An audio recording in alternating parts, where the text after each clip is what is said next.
What do Republicans and Democrats do when they gain complete power over a state?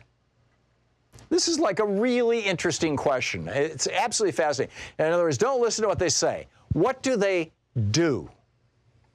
Perry Bacon Jr. Wrote a great piece for 538.com just documenting this. There are 14 states that are totally controlled by Democrats. The Democrats control the governor's office. They control the senior administrative offices. They control the House of Representatives, or the Assembly, as it may be called, or the, whatever the lower chamber is called, and they control the Senate, which is typically what the upper chamber is called. And I think we've got one, maybe two states that have a unicameral legislature. That's if that was the case, so anyhow, 14 states that are completely controlled by Democrats, 22 states that are completely controlled by Republicans. So what do they do differently? In the democratically controlled states, and this is just looking at the last 4 years, at the democratically controlled states, since 2010, this would be this is the last decade, basically.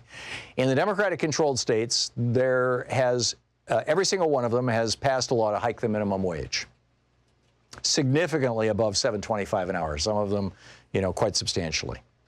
Every single one of those 14 states has passed a law banning so-called conversion therapy that, basically led to a lot of suicides and a lot of just terrible, terrible outcomes.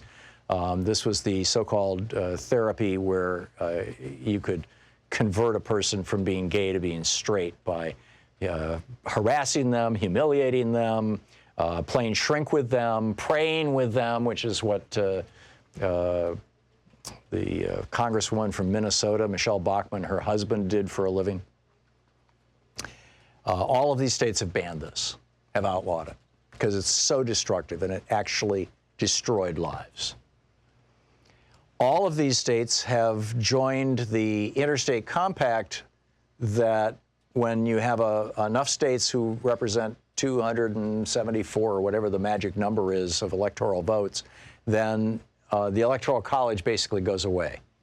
Whoever wins the majority of the votes across the United States wins the presidency. In other words, George W. Bush and Donald Trump never would have been president if this had happened. All of these states have joined this. This is at fairvote.org. You can find all the information on that.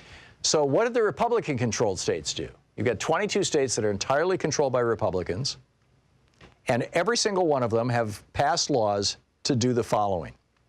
Eliminate restrictions on gun rights. They have made it made it easier to get or sell or buy guns. Every single one of these 22 states have passed laws banning cities from being so-called sanctuary cities. And in a few places, you've got cities that are really fighting back on this, saying, hey, what about states' rights, essentially? What about local rights? What about democracy, small d democracy? Our people want this. And then all of them have passed legislation that would weaken the boycott, divest, and sanctions movement, the BDS movement, which is an effort by typically people on the left, but not entirely, to hold Israel accountable for the apartheid regime that they're running largely in Israel proper, but in particular in Gaza. And basically the way that the Israeli government is treating Palestinians, and the BDS movement.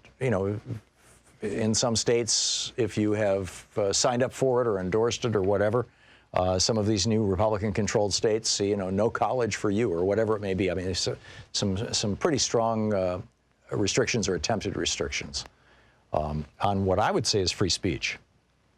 So. There's a whole lot of other things that have happened in some of those states. But basically what you see are that the Democratic-controlled states, the states controlled by people entirely within the Democratic Party, are moving toward a better quality of life for their workers and, a more humane way of life for all their people.